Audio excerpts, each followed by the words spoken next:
Assalomu alaykum hurmatli televizor ko'rguvchilar. Uyg'ur televiziyasining kundalik xabarlarini ko'rishinglarni qarshi olamiz. Oldi bilan xabarlarimizning muhim mazmunlarini tanishtiramiz. Sharq Turkistondagi 8 tabiiy boylik keni kim ochib sotiladi ekan. Xalqaro qalamkashlar jamiyati Xitoy hukumatini turmadagi 11 nafar Uyg'ur adiblarini qo'yib berishga chaqirdi. Qatarda media shahri quriladi ekan. Uyg'ur do'g'atchilik madaniyatiga nazar. Tövəndə dehqonlar xabarlarimizning tafsiliy mazmunlarida bo'lsin. Erkin Asiya radiosi xabarda Xitoyning Shinxua to'g'rida 30 may e'lon qilingan xabarda Sharq Turkistondagi tabiiy boyliqlar nazorati Uyg'ur rayonidagi strategik kan boyliqlar chiqadigan 8 kanning ishlatish huquqini Xitoy miqyosida kimoshti qilib setishga chiqargan.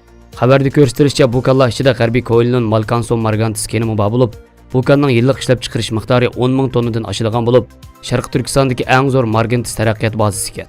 Kimoshti qilib setilgan kanlar mis, nikil, qo'g'ishun, slanitis, yarı sıxlıqı qatarlıqlar bo'lib, bu kanlarning setilish bahasi 800 million yuandan boshlangan. Xabarda aytilishicha, Sharq Turkistondagi Xitoy doiralari bundan avval 9 ko'mir kenining ishlab chiqarish huquqini kimoshti qilib setib olgan ekan. Chet ellardagi kuzatuvchilar bu kanlarning kimoshti qilib setilishi deganlik ularning Xitoy shirkatlariga o'tkazilganligi. Bu shirkatlarning ishkirdagi Xitoy ishchilarini aklab ishlatadiganligidan derak beradigan bo'lib, bular hammasi avtonomiya qonuniga xilof ahvollar ekan. Ma'lum bo'lishicha, Xitoy hukumatiga tabiiy korxonalar va shirkatlar yillardan buyon Sharq Turkistonda turli tabiiy boylik kanlarini ichayotgan bo'lib, bu xil kanlarda xizmat qilgan asosiy ishchilar va texniklar yerlik xalqlardan bo'lmasdan Xitoy o'lkalaridan kelgan Xitoy ishchilar ekan. Xitoy shirkatlari ichayotgan tabiiy gazliklar va neftliklarning ishchi xizmatchilarining mutlaq zo'r qismi Xitoylar ekan. Ichilayotgan bu tabiiy boyliklardan shu yerdagi aholining naf olish cheklamiga uchragan. Kuzatuvchilarning diqqatini qo'zg'agan yana bir masala bo'lsa, muhit omili bo'lib, bu kanlarning bo'libmi silanitis kanlarining qazilishining odatda muhitga keltiradigan ziyni intayin og'ir bo'ladi ekan.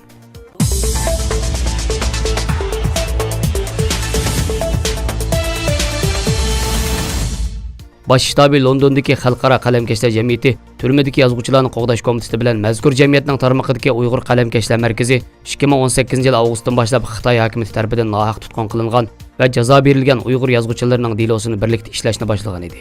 Yarim yildan ko'proq vaqt izlanish va hamkorlash natijasida Xalqaro qalamkashlar jamiyatining 2018-yillik mahbuslar tizimligini e'lon qilib, bu tizimlikning Osiyo va Tinch okean bobining 39-betida Rahila Davud, Abdukerim Rahman, Chimangul Avut, Ablajan Avut, Ayub Abduqodir Jaloliddin masalasi.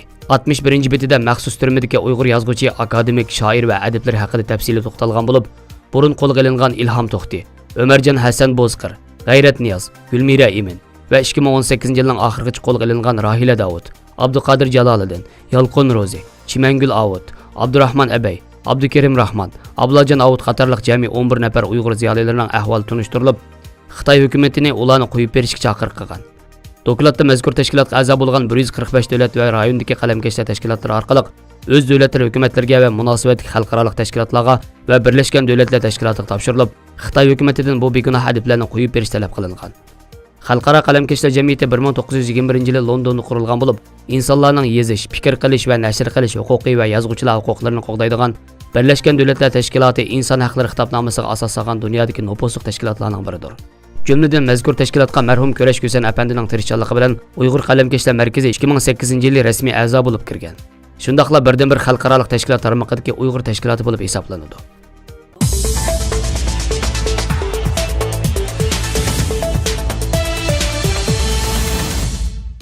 Qatar Chin agentligining xabarida qayd qilinishicha, Qatar amiri Tamim ibn Hamad al-Sani taratquv faoliyatlarini boshqarish va taraqqiy qildirishni maqsad qilgan hamda o'zining mustaqil hamchoti bo'ladigan va Ichki ishlar ministri kengash tomonidan ma'qullangan media shahri qurish qonunini tasdiqladi.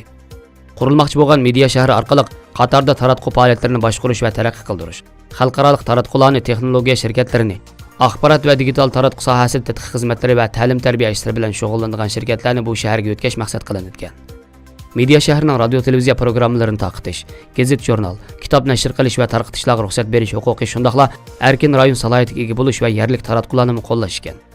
Arab Birlashma Xalifaligida Sky News Arabiya, CNN Arabiya, NBC Arabiya qatorliq cho'ng taratquv shirkatlari bor bo'lib, Qatar media shahri orqali xalqaro taratquv shirkatlarining jalb qilish markaziga aylanishni nishon qilmoqda.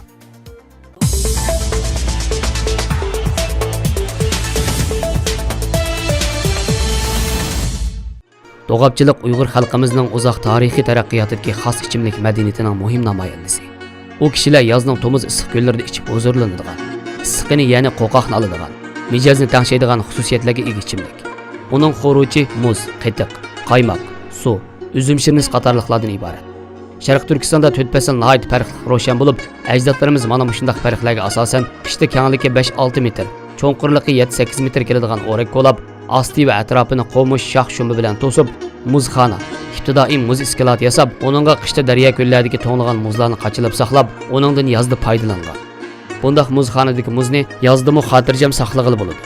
Şoň xalqimiz yozda, bulupmu oğma xaman mezgillardagi issiqlarda muzxonalardagi muzga qetiq, süzüme, ba'zida shirni qo'shib aralashtirib to'g'ab ichib huzurlangan. Bundaq to'g'ab tabiiy muzni asos qilg'achqa odam badaniga ziyon qilmaydi. To'g'ab odatda bir necha xil bo'lib, muz, qetiq, suv aralashtirib tayyorlanadi. Bundaq to'g'ab sap to'g'ab yoki oq to'g'ab deyiladi. Yana bir turi muz, qetiq, suv, üzüm shirnisi bilan tayyorlanadi. Xas qaymoq bilan jigli sharbati, qora shakar yoki navat suvi bilan tayyorlanadigan turlari bor. Yazda oilaga mehmon chaqirganda mehmonlarga atab to'g'ab tayyorlanadi. Ilgari mahallada bir yoki 2 o'rinda muzxona hozirlanadi. Yazda uningdan hamma tang bahramon bo'ladi. Keyincha do'g'abchilik kasbi bilan shug'ullanadiganlar yurt-yurtlarda barliq keldi. Do'g'abchilik bozorga yuzlandi. Bugungi kunda bu kasbning bozorlanishi texnik tiz bo'lmoqda. Do'g'ab garchi tayyorlanishi oddiy, murakkab texnik talab qilmaydigan hunar bo'lsa-mu, lekin uningga xalqimizning oila madaniyati, mehmondorchilik eni, ichimlik madaniyati, kishilik munosabat qarashlari, sotsial psixikasi, sutchilik madaniyat qatorliq madaniyat andisi mujassamlashgan. Hozir bozorlarda setilayotgan do'g'abning muzlari sun'iy to'nitilgan bo'lg'achqa, uning pokizlik darajasi alohida yuqori. Muzxonalar qachilangan tabiiy muzlar hozir ishlatilmaydi. Xaridorlarning pokizlik bo'lgan talabi bargan sir oshmoqda. Do'g'abning xurujlariga hech qanday sun'iy xuruj aralashtirilmagan, sop, pokiz tabiiy ichimlik bo'lg'achqa, yoz kunida ussigan har qanday odam bemalol iste'mol qila oladi.